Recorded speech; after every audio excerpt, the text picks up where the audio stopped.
I am Peter Bukowski, and I cover the Packers for The Leap, a newsletter I would love for you to subscribe to. You can follow me on Twitter, Peter_Bukowski. You can follow the podcast on Twitter at Locked On Packers. Like us on Facebook. Subscribe to the podcast, iTunes, Spotify, Google Podcasts, wherever you find podcasts, you will find Locked On Packers, the #1 Packers podcast on the internet, and the show for fans who know what happened. They want to know why and how. It is the #1 Packers podcast on the internet. I forgot to turn my lights on. Hello. We are live on YouTube. This is the beauty of live TV or live webcamming, live streaming, whatever we're doing here. If you're not joining us and hanging out with us on YouTube, why are you not? We're having a great time. We do it every Friday now, 7 Central, 8 Eastern. The Green Bay Packers taking on the Washington Commanders on Sunday. I'm still getting used to the whole Commanders thing. I'm doing the same thing with the Cleveland Guardians. I'm just these new names. I have to get them in my. I was fine with just calling them the Washington football team. That made sense to me because I don't really feel like they deserve any more respect than that. But if the Packers don't respect them, they're going to lose. They're going to lose. This team is not good enough to just sleepwalk through another game. And that is what they did last week. They sleptwalked through that game. There is no switch to turn on. There is no switch where they can just go, oh, well, we're going to wake up and just be good one day. No. And certainly not in the game. They're not just going to turn it on in the second quarter or the third quarter or the fourth quarter. Certainly not the third and fourth quarter, where both the offense and the defense have been bottom 10 units all season. Cannot do that. The graphic on the YouTube page and what will be the title of this podcast that you already saw if you're listening to this is a desperate Packers team. They have to be desperate. They have to play desperate. They have to play with that energy, with that life, with that verve, with that tenacity, with that intensity. Where has that been? This is a team that has Super Bowl aspirations. And I know that there is a large portion of the fan base. I don't even want to say most. I don't know if it's most or not. That would be, I think a little reckless. But there are plenty of fans who have just counted this season out. And in an NFC that is this week, don't do that. Don't do that. Through 6 weeks last year, the Bengals did not look like a Super Bowl team. They hardly looked like a playoff team. So just remember that. Now, they had Jamar Chase, they had T. Higgins, offensive weapons and all that, but their defense took a while to really click. And Green Bay's defense has so much more talent than that Bengals defense does. And Aaron Rodgers has so much more that he can do in terms of being Aaron Rodgers. And this offensive line has so much more to get to. We're going to talk about that stuff in the matchups in a little bit, but they have to play desperate. And I think this is something that I hope Matt LaFleur takes to heart. I think they thought, because in previous games without Davante Adams, they didn't do anything that crazy. Using Aaron Jones more as a receiving threat, splitting him out more.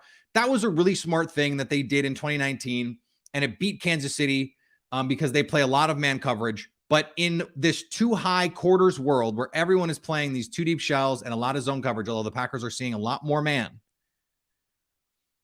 that is not going to be the solution that it once was. And the Packers they didn't change much of what they did in those games. They were just able to make do.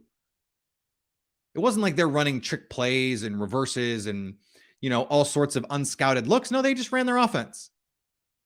And yeah, they leaned into some things more than others, but that is the beauty of this offense. That's the beauty of having Aaron Rodgers and Matt LaFleur and a good offensive line, is you can do that. Now, the Packers offensive line, not good right now. That's the first time we've said that in a long time. Just like flat out not been good. Not in the run game, not in the pass game. Not been good. Aaron Rodgers, not been good. That's not great. A.J. Dillon, not been good. Also not great. The team that we thought was the weakest part of this team, on offense, the receivers, they've been fine. Have they been great? No, they've been fine. And the parts that we thought were just a given, yes, for sure, the quarterback, the offensive line, and the coaching, that's been where we're going, What is this? Who are these people? I don't recognize this group of players, which, as I've said kind of over and over, is the optimistic viewpoint of this team, is that they're going to be able to turn this around, but they have to play with more urgency. And the reason that I brought up this idea of the players playing better and the guys not doing what we are expecting, who are actually good, that have a track record of being good, is, again, in those other situations without Davante Adams, they didn't do anything that crazy. You watch some of these other teams that don't have good talent, that don't have Aaron Rodgers, that don't have an all-pro left tackle or a potential all-pro guard who's playing right tackle at the moment, although I think that's going to change. We're going to talk about that. And receivers that they trust. Allen Lazard, Romeo Doubs. I mean, I said this, if Andy Dalton and the Saints can manufacture offense, and before Thursday, the previous 3 games, they were averaging 30 points a game with, Jarvis Landry in and out of the lineup, Michael Thomas in and out of the lineup, Chris Olave in and out of the lineup. They were scoring points with Andy freaking Dalton, Alvin Kamara, and a banged-up offensive line. And that's without Sean Payton. Because they're doing unique things, some tweaks, a little bit here, a little bit there. And those plays on the margin are working. Andy Dalton had a chance on Thursday night to get a deep shot down the field. Guess what? He threw a perfect pass 50 yards down the field. Aaron Rodgers can't do that?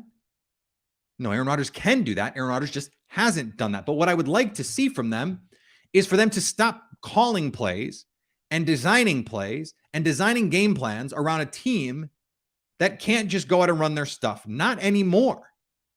Not the defenses have adjusted. This too high world, the defensive adjustments that they're making with disguises, they are messing with the rules of offense. They are going, we know your protection rules because everyone runs this scheme. We know your hots. We know what you're going to do if we show this pressure. And so we're going to screw with you. I mean, that's what they're doing. Now, the good news for the Packers is Jack Del Rio is not that coach. He is not some young, innovative mind.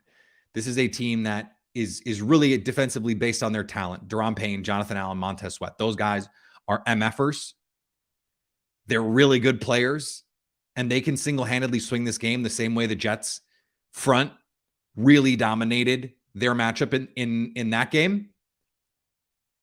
But you're going to make these changes in the offensive line. Hopefully that helps to some degree. And on defense, in the back end, no William Jackson. Kendall Fuller has struggled mightily. We talked about that with David Harrison yesterday. Has given up the most yards in the league through 6 weeks. And teams are just attacking him. And I don't care if it's Romeo Doubs, if it's Allen Lazard, if it's Sammy Watkins, who may or may not play, if it's Juwan Winfrey. I don't care. You have to throw at that guy. You have to test him. But don't be afraid to test Benjamin St-Juste, who's a big physical corner that Big Ten fans remember because he played in the Big Ten. But he is only has good numbers because he's a feast or famine guy who's just not been thrown at a lot. Get a little creative and keep calling those double moves. Have a special or two. Look at that touchdown Breece Hall scored. That's a special play. Look at the touchdown a couple weeks ago Christian Watson scored. That's a special play. They need to they don't have to build the whole plane out of specials, but for them to get this offense back on track. And I think eventually they can just run the offense. And I made the case, run it more through Romeo Doubs, all that stuff. They need to be willing to say every week we've got 5 to 8 plus plays that are unscouted, that are plays off the plays that we're going to call and dial them up. And they're designed specifically to mess with the defense and create an opportunity, an unscouted look, a weird play, a weird formation, a wonky route combination, some not just a tendency breaker. I'm talking about just like something kind of crazy. 8, maybe even be aggressive. Have 5 a week in the plan. You only have to call maybe 3. And give yourself a chance. This team has to start playing with the urgency of a 3-3 team, not a team that thinks it should be 5-1 or 6-0. because those are very different kinds of mindsets. And they can't play like they think they should be 6-1 or 6-0, 5-1. And that's why I think, actually, the approach that Matt LaFleur has taken, I want to have fun. Let's play with some swag. Let's play fast and loose and just go out there and make mistakes at 100 miles an hour if we're going to make mistakes. But let's just go. I love it. I love it. And the old heads, the old school football people, we need discipline. They need to be out there running gassers and no water at practice. And it's just like, it's not going to help. That's not how this works. It never should have been how it worked, but that's just not how the modern athlete is. And it's not going to work. And you know who loves it? This approach that Matt LaFleur is taking? The players. They've said so. And you see the videos of them at practice. They're having a blast. And that's going to piss off some fans. I get it. They want Packer players to be as annoyed and as pissed off as they are. And look, Lily's out, and I said this on Wednesday. Like, it would be nice if they seemed a little more pissed off. But at the same time, it is okay to be pissed and still go out and play loose and fun and fast. You can do both of those things. So they have to play with urgency, but they can't let that turn into stress. And that's a really difficult thing. But guess what? You're NFL players. And that's what you get paid to do. And that's what you have to do to get this thing righted, because you've got the Bills in 2 weeks. The schedule gets a lot tougher here coming up. So you got to get these wins. You already ruined the chance to bank some wins in games that you blew. Certainly the Giants game was a blown opportunity. It'd be really nice to be 4-2 instead of 3-3, even with the Jets loss. That's got to be put in the rear view. It's time to move forward. Today's episode brought to you by our friends at Simply Safe. My 3 favorite things: football, saving money. So let's talk about saving big money right now with Simply Safe Home Security. They're offering Locked On Packers listeners 40% off their advanced security system. Simply Safe was just named the best home security system of 2022. What year is it? 2022. By US News. They love it. I love it. You'll love it, because at Simply Safe, your safety is the only thing that matters. One of the most important things, we bought a house last year. One of the most important things to me for the safety of my family was to make sure we had a security system. Simply Safe gives you 24/7 professional monitoring. When a threat is detected, Simply Safe monitoring, professional, they contact you and they dispatch first responders to your home if you need it. And this 24/7 professional monitoring costs under $1 a day. Don't miss this chance to save big when you protect your home with the best. Get 40% off your order when you visit simplysafe.com/LockedOnNFL today. Customize the perfect system for your home in just minutes. That's simplysafe.com/LockedOnNFL. Go today. There's no safe like Simply Safe. And thanks for making Locked On Packers your first listen every day. Make sure you check out NFL Key Predictions every Friday on Locked On NFL. Locked On's local experts give you the inside scoop on the 5 biggest games of the NFL weekend, including Sunday and Monday Night Football, plus betting advice from the field's leading experts, BetOnline. Follow NFL Key Predictions every Friday on Locked On NFL, available on the Odyssey app, YouTube, or wherever you get podcasts. Okay. Some big news over the last couple of days. This is a team that knows it needs to make some changes. Matt Schneidman over at The Athletic said in a tweet, keep an eye out for a position change for Melton Jenkins. This is something that Matt Schneidman has done in the past when the Packers are very, very strict about what you can report and what you cannot report from practice. And where guys are lining up is one of those things that you are not supposed to be talking about. And so this is very much in the Woj, the Chicago Bulls are zeroing in on drafting kind of language, where you didn't tip the pick, but you tipped the pick. Well, if Elton Jenkins is changing positions, then they need a new right tackle. And if they need a new right tackle, odds are it's going to be Yosh Nijman, which is a step further than I thought they would be willing to go. And it came, great time, Buko.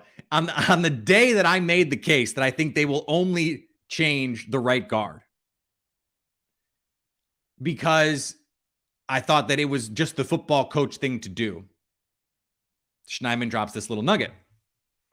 Let me just make the case quickly why I thought they were just going to change the right guard. Matt LaFleur and Adam Stenavich have said a number of times that they'd like to minimize the changes. Adam Stenavich 2 weeks ago said he thought Elton Jenkins gave the team the best chance at right tackle. So that to me says they want Elton to be the right tackle. He is probably the right tackle of the future. And I think with a full season and an off season of recovery, he will eventually play right tackle for this team, unless Yosh Nijman is just awesome. And then he can just be the right tackle. You have David Bakhtiari, you pay Elton Jenkins a top of market guard contract, and you go from there. That's probably a really good scenario with John Runyon Jr. and Josh Myers. You've got a hell of an offensive line. You've got no questions to answer, because if you're going to move Elton Jenkins, what do you do with Zach Tom? That's still a question, but it's a nice question to ask, because in a year or two, you might need a new left tackle, and maybe that's Zach Tom. Maybe he is the left tackle of your future. Really nice.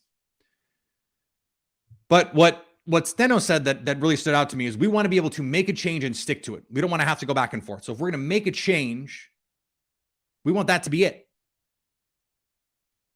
Well, so if you think Elton Jenkins is your best chance at right tackle, you want to minimize movement, and you are hoping that once you've done the change, that's it, that you don't have to go back, or you don't have to swap out another guy at a certain point. That says to me, just change the right guard, because that is by far the weak point of your team. And you know that you want Elton Jenkins to be the right tackle of the future.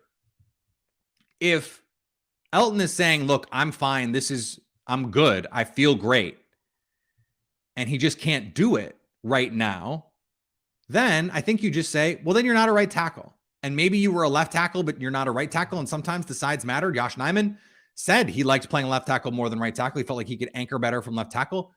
But that was maybe 2 years ago. And so hopefully he's gotten stronger. He's gotten more comfortable with the footwork and the technique and playing out there on an island, and maybe he can do it now. And remember, Elton Jenkins is playing tackle really for the first time, certainly right tackle for the first time in his NFL career. He had a short stint last year at left tackle. It's hard to play tackle for Aaron Rodgers because of the movement and the off-platform stuff and a lot of the intricacies that, for example, David Bakhtiari knows, but Elton Jenkins doesn't.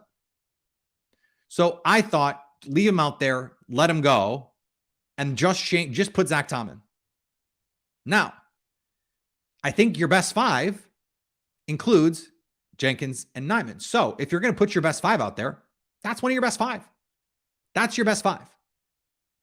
Bach, Runyon, Myers, Jenkins, Nijman. That's your best five. Now, whether, Jenkins is going to play left guard, right guard, I assume you're just going to slide him down a slot, leave JRJ where he is, and put Nijman at right tackle. That's the minimum amount of moving, and it's your best five. That gives you a really good chance this week in particular, because Jenkins can handle Daron Payne. He can handle Jonathan Allen. Now, can Yosh Nijman handle Montez Sweat? Well, he's faced Nick Bosa. He's faced Trey Hendrickson. He's faced TJ Watt. He's faced some really good NFL pass rushers. Montez Sweat is a really good NFL pass rusher, but it's not like he can't play. And Yosh Nijman, week one, Danielle Hunter, Sadarius Smith in Tampa against Shaq Barrett and Joe Tryon-Shoyinka. He has done it, and he has played well. He was grading out as a starting caliber tackle. He is a starting caliber tackle. Royce Newman, not a starting caliber anything. And so this is where the Packers can really make some important changes for this team. If you can block better, and I thought Matt LaFleur put it perfectly. If you can't block, you can't do much of anything. The run game has been really good, despite the run blocking not being great. The passing game has been not good, in large part because the blocking has been very bad. Rodgers hasn't helped when he's had time. 27th out of 33 qualifying quarterbacks in EPA per dropback from a clean pocket. Not good. So giving him more clean pockets and more time to throw, because one of the reasons why some of the numbers are okay is because Rodgers from a clean pocket is getting the ball out quickly. You want that. But on plays where they're trying to push the ball down the field, you have to hold the ball for a split second. You have to give those guys time to get into the route, especially off play action. So I think getting the offensive line squared away, getting Aaron Rodgers comfortable being back there, because in the second half against the Jets, he's seeing ghosts. They had chances. The Lazard heave into double coverage. They had Juwan Winfrey in the middle of the field for a first down. When the game is still in reach, you score a touchdown, you have a chance. It was a 14-point game. Heave into the end zone on 2nd and 22. You still need to do that. Getting the ball out quickly when, if you hold it and let the route develop, you've got an inbreaker on the opposite side to Romeo Doubs, who's open. It's just that stuff. And for the Packers, you get that cleaned up a little bit. And now all of a sudden your offense can get so much better. And in the second halves of these games, just getting a little bit better on offense gives your defense a better chance to keep playing in the second half the way it's been playing in the first half. We'll see if they can do that. Or we're going to talk trades in just a second. But before we do, let's talk about our friends at BetOnline. BetOnline is your number one spot for all of your betting: football, basketball, baseball, playoffs, let's go, golf, fighting, combat sports, all that good stuff. It's all there for you at BetOnline. I've got a number of things going this weekend. I've got the under in this game. I have Washington to cover and the under, but I think the Packers win, but I have Washington to cover and the under. And I mean, I could certainly see the Packers winning by a touchdown. I could also see them losing by a touchdown. I need to see it. I need to see it. Head to the website or use your mobile device to learn more about the trends and the action. BetOnline, where the game starts. All right, so a lot of questions in the chat here about receiver trades. Okay. We had a report from Bill Huber over at Sports Illustrated that the price for Chase Claypool would be something close to what Christian McCaffrey went for. A 2, a 3, a 4, and a 5. There's just no way. That's it. That's the tweet. There's just no way. A 2 and a future 5, sure. Or a 2 in 2023 and a 4 in 2024. Maybe. Or let's say it's you send Amari Rodgers and a 2 for Claypool. Yeah, I'd do that. If you could send, someone like Amari Rodgers. Now they might need Amari Rodgers this week, but I think that's workable. It seems like Claypool is gettable. And if the asking price is a 2, 3, 4, and a 5, then he's not really gettable. Like, you're not getting the Christian McCaffrey deal for Chase Claypool. You're just not. Like, he's not in the Amari Cooper for a first when he was with the Raiders kind of level. And that's what a 2, a 3, a 4, and a future 5th is. It is top 10 level draft capital if you use any draft chart. I don't think that's what it would take to get him. Now, so the Steelers are negotiating from a position of strength because they have receiver depth. They can just keep him, let him play next year, let him walk, and get a 3rd-round comp pick.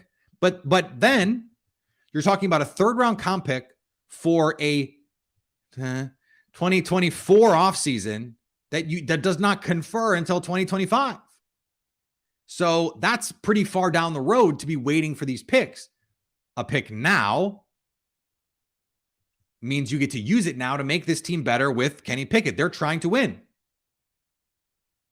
And I know Amari Rodgers doesn't have crazy trade value, but if you could use him as the equivalent of a 5th-round pick, a day 3 pick, and then that is the icing on top of the 2, I think that works.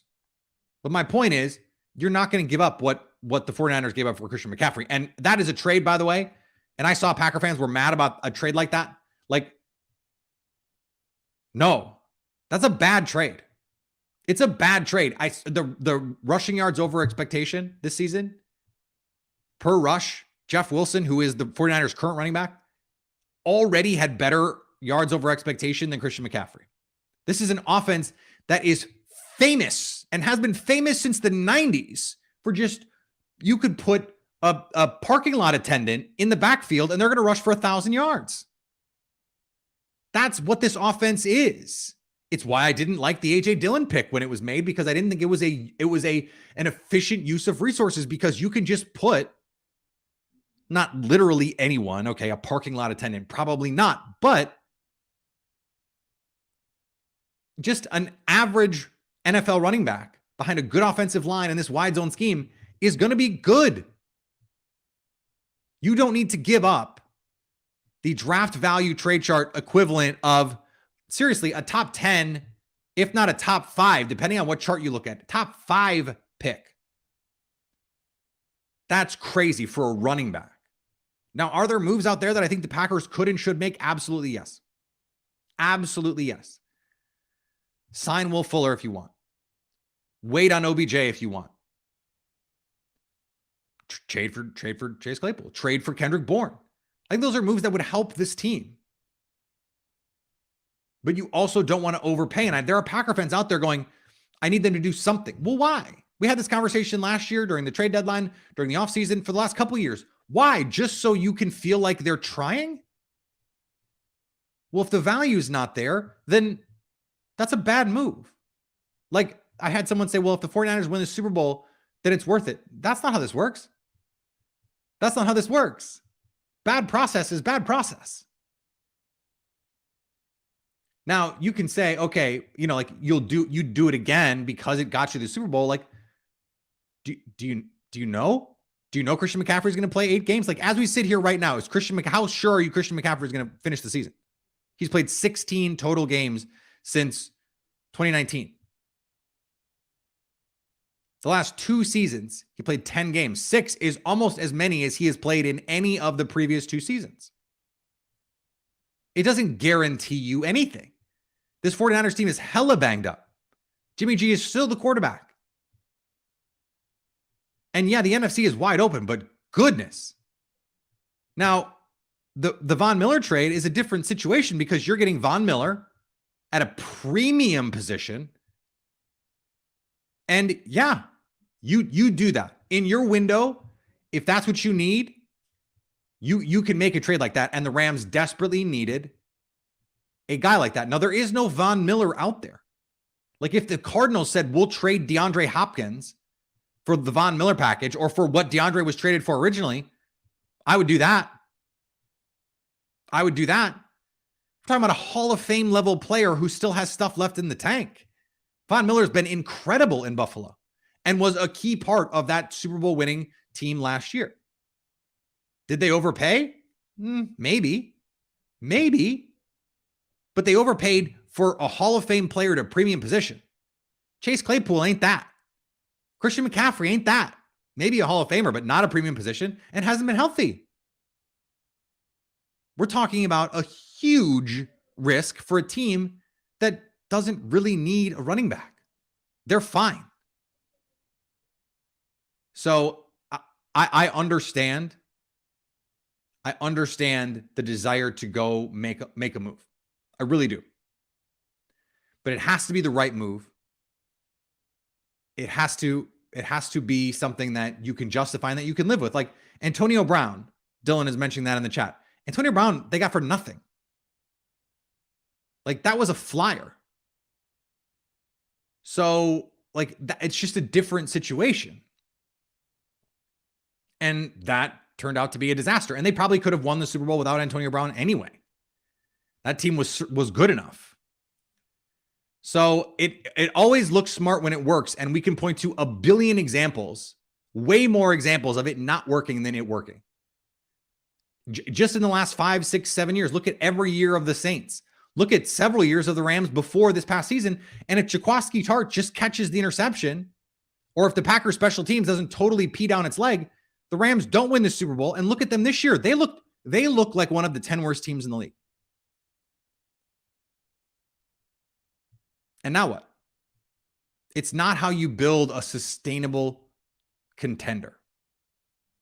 So again, I understand the frustration, but it has to be the right move. Now, if you can go get DJ Moore, overpay for DJ Moore. Overpay for DJ Moore. That's fine. Cool. Young player, premium position, extreme talent. I don't think there is a huge delta in talent between AJ Brown and DJ Moore. If you can go get DJ Moore, overpay for DJ Moore. Christian McCaffrey is not the guy you overpay for. Chase Claypool is not the guy you overpay for. I think Chase Claypool would help this team. No question about it. A top 10 pick of value?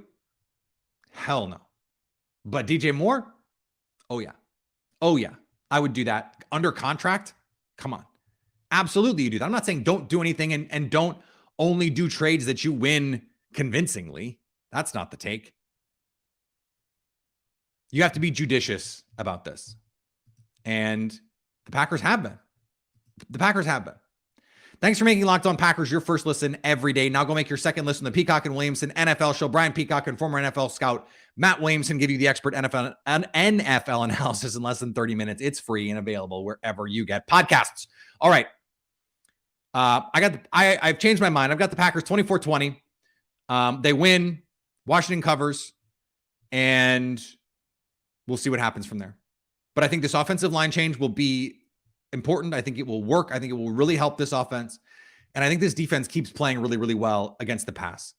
And I think they will be better than they were last week because I don't think this ground game is as good as the Jets ground game by any means. I don't think Brian Robinson, as good, great a story as that is anywhere near the back that Bryce Hall is. I don't think this offensive line is playing as well as that Jets offensive line. And I don't think the design is as good as what the Jets are doing. So I like the Packers.